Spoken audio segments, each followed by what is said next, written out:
ഇസ്രയേലിൽ ക്രിസ്മസ് ആഘോഷം നടത്തിയ ക്രൈസ്തവ സംഘത്തെ ആക്രമിച്ച പോലീസ്. സാന്താക്ലോസ് അടക്കമുള്ളവരെ മർദ്ദിക്കുകയും വലിച്ചിഴയ്ക്കുകയും ചെയ്തു പോലീസ്. ഇവരെ അറസ്റ്റ് ചെയ്യുകയും ചെയ്തിട്ടുണ്ട്. ഇസ്രയേലിലെ ഹൈഫയിലെ വാദിയൽ നിസ്നാസിലാണ് സംഭവം. കഴിഞ്ഞ ദിവസം പ്രദേശത്ത് നടന്ന ക്രിസ്മസ് ആഘോഷത്തിനിടെ പോലീസ് സംഘം ഇരച്ചെത്തുകയാണുണ്ടായത്. അതോടൊപ്പം പരിപാടി തടയുകയും ആക്രമിക്കുകയുമായിരുന്നു.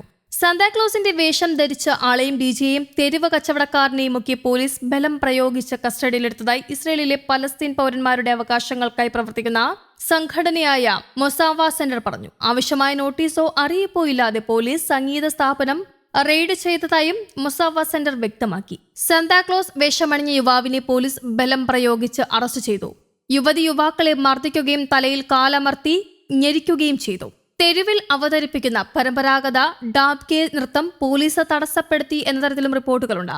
അറസ്റ്റ് ചെയ്തവരെ പിറ്റേ ദിവസമാണ് പോലീസ് വിട്ടയച്ചത്. പോലീസ് കസ്റ്റഡിയിലിരിക്കുകയും മർദ്ദനമേറ്റതായി അറസ്റ്റിലായവർ പറഞ്ഞു.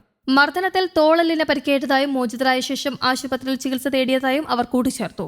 അമിത ശബ്ദമുണ്ടാക്കിയെന്നും പൊതുക്രമസമാധാനം തകർത്തുവെന്നും ആരോപിച്ചുകൊണ്ടായിരുന്നു പോലീസിന്റെ നടപടി. അതേസമയം ഗാസയിലേക്ക് അവശ്യവസ്തുക്കളുടെ വിതരണം തടഞ്ഞുകൊണ്ട് ഇസ്രയേൽ ഭരണകൂടം നിയന്ത്രണങ്ങൾ മൂലം അത്യാവശ്യ മരുന്നുകളുടെ ഗുരുതരക്ഷാമം തുടരുന്നതായി ആരോഗ്യ മന്ത്രാലയം മുന്നറിയിപ്പ് നൽകി. 320 ജീവൻ രക്ഷാ മരുന്നുകൾ പൂർണ്ണമായിട്ടും ലഭ്യമല്ലാതായ അവസ്ഥയിലുമാണിപ്പോൾ. സ്റ്റോക്കുള്ളവയിൽ തന്നെ പല മരുന്നുകളും തീർന്നുകൊണ്ടിരിക്കുന്ന സാഹചര്യമാണെന്നും മന്ത്രാലയം അറിയിച്ചു. അത്യാഹിത ചികിത്സാ വിഭാഗങ്ങളെയാണ് ക്ഷാമം ഏറ്റവും കൂടുതൽ ബാധിച്ചിരിക്കുന്നത്. ജീവൻ രക്ഷിക്കുന്ന ഇൻട്രോവീനസ് ദ്രാവകങ്ങൾ, IV ആന്റിബയോട്ടിക്കുകൾ, വേദനശമന മരുന്നുകൾ എന്നിവയും തടഞ്ഞിരിക്കുകയാണ്. യുദ്ധം തകർത്ത ഗാസയിലെ ആശുപത്രികളും ആരോഗ്യ കേന്ദ്രങ്ങളും പരിശോധനാ ഉപകരണങ്ങളുടെയും ലബോറട്ടറി സാമഗ്രികളുടെയും ഇല്ലായ്മയിലും വലയുകയാണ്. അൾട്രാസൗണ്ട് യന്ത്രങ്ങൾ, ലബോറട്ടറി ഉപകരണങ്ങൾ, ശുചീകരണ സാമഗ്രികൾ തുടങ്ങിയവ ലഭ്യമല്ലാതായി. ശുചീകരണ സാമഗ്രികളില്ലാതെ ശസ്ത്രക്രിയകളും പ്രസവ ചികിത്സകളും ഒരു ആശുപത്രിക്ക് എങ്ങനെ നടത്താനാകും എന്ന പേഷ്യൻസ് ഫ്രണ്ട്സ് ബെനവലന്റ് സൊസൈറ്റി ആശുപത്രിയിലെ ഡോക്ടർ മജിദ് അവധല പ്രതികരിച്ചു.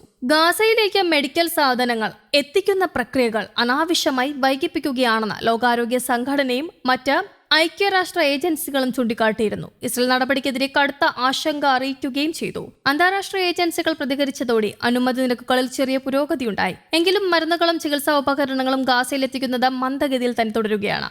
ആക്രമണത്തിൽ തകർന്നടിഞ്ഞതിനാൽ സ്ഥലം, സൗകര്യങ്ങൾ, ജീവനക്കാർ, മെഡിക്കൽ സാമഗ്രികൾ ഇവയെല്ലാം പ്രതിസന്ധി നേരിടുകയാണ്. ഇതിനിടയിലാണ് ജീവൻ രക്ഷാ മരുന്നുകൾ വരെ തടയുന്നത്. പരോക്ഷ വംശഹത്യാ ശ്രമങ്ങൾ തുടരുകയാണ് എന്നാണ് വിമർശനങ്ങൾ. ആരോഗ്യ മന്ത്രാലയത്തിന്റെ കണക്കുകൾ പ്രകാരം ഏകദേശം 2 ലക്ഷം ആളുകൾ അടിയന്തര ചികിത്സ കാത്തു കഴിയുകയാണ് ഗാസയിൽ. ദീർഘകാല രോഗങ്ങൾക്കുള്ള ചികിത്സയിൽ ആയിരക്കണക്കിന് ആളുകൾ നിസ്സഹായരായി കാത്തിരിക്കുകയാണ്. ഓങ്കോളജി മരുന്നുകളിൽ 70% കുറവാണ് നേരിടുന്നത്. ഏകദേശം 1000 ക്യാൻസർ രോഗികൾക്ക് ചികിത്സ ലഭിച്ചിട്ടില്ല.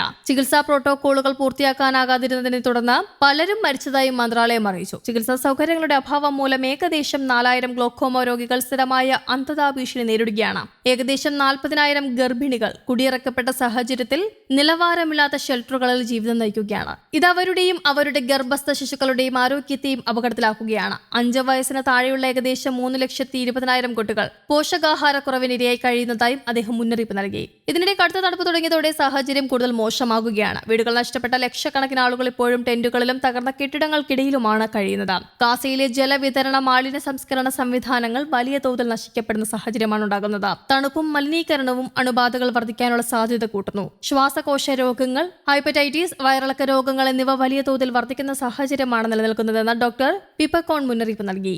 ഈ പ്രതിസന്ധിയുടെ ഏറ്റവും വലിയ ആഘാതം വീണ്ടും കുട്ടികളെയാണ് ബാധിക്കുന്നത്.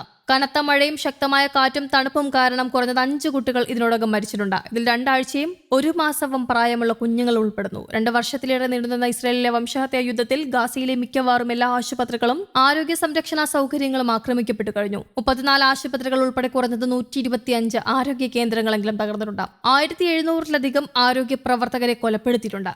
ഗാസയിൽ നിന്നുള്ള 80 പേർ ഉൾപ്പെടെ 95 പലസ്തീൻ ഡോക്ടർമാരെയും മെഡിക്കൽ ജീവനക്കാരെയും ഇസ്രായേൽ ഇപ്പോഴും തടഞ്ഞു വെച്ചിട്ടുണ്ട്. ഗാസയ്ക്ക് പുറത്തേക്ക് ചികിത്സയ്ക്കായി രോഗികളെ കൊണ്ടുപോകുന്നതിനുള്ള ഒരു സംവിധാനം കരാർ പ്രകാരം നിലവിലുണ്ടായിരുന്നു. എന്നാൽ വെയിറ്റിംഗ് ലിസ്റ്റ് മാത്രമായി തുടരുന്നതിനാൽ രോഗികൾ മരിക്കുന്ന സാഹചര്യമാണ് നിലനിൽക്കുന്നത്. ചികിത്സയ്ക്കായി യാത്ര ചെയ്യാനുള്ള അനുമതിക്കായി കാത്തിരിക്കുന്നതിനിടെ കുറഞ്ഞത് 1156 രോഗികളോളം മരിച്ചുവെന്നാണ് ഡോക്ടർ അൽപർഷ് പറഞ്ഞത്. ഇത്തരം രോഗികളുടെ അവസ്ഥ സംബന്ധിച്ച ഡോക്ടർമാരുടെ റഫറലുകൾ ലോകാരോഗ്യ സംഘടന വിലയിരുത്തി സുരക്ഷാ അംഗീകാരത്തിനായി ഇസ്രയേൽ അധികാരികൾക്ക് റഫർ ചെയ്യുന്നത് വരെ ദീർഘവും സങ്കീർണവുമായ നടപടിക്രമങ്ങളാണ് നടക്കുന്നത്. കൂടാതെ ഗാസയിൽ ഏകദേശം 20,000 രോഗികളോളം യാത്രയ്ക്കായി വെയിറ്റിംഗ് ലിസ്റ്റിലാണ്. ഏകദേശം 18,500 പേർക്ക് അംഗീകാരം WHO നൽകിയിട്ടുണ്ട്. ഇവരിൽ തന്നെ ഏകദേശം 3,700 പേരുടെ നില ഗുരുതരമാണ്. അടിയന്തര വിദഗ്ധ ചികിത്സകൾക്കായി കാത്തിരിക്കുന്നവരിൽ ഏകദേശം 4,300 കുട്ടികളാണ് ഉൾപ്പെടുന്നത്. 2023 ഒക്ടോബർ മുതൽ ഗാസയിൽ ഇസ്രയേൽ നടത്തിയ വംശഹത്യാ യുദ്ധത്തിൽ ഏകദേശം 71,000 പലസ്തീനികളാണ് കൊല്ലപ്പെട്ടിരിക്കുന്നത്. 1,71,000-ലധികം പേർക്ക് പരിക്കേൽക്കുകയും ചെയ്തിട്ടുണ്ട്. ഏറ്റവും അധികം യുദ്ധക്കെടുതികൾക്കിരയായത് സ്ത്രീകളും കുട്ടികളുമാണ് എന്നതാണ് വേദനാജനകം. News desk Kerala Kaumudi.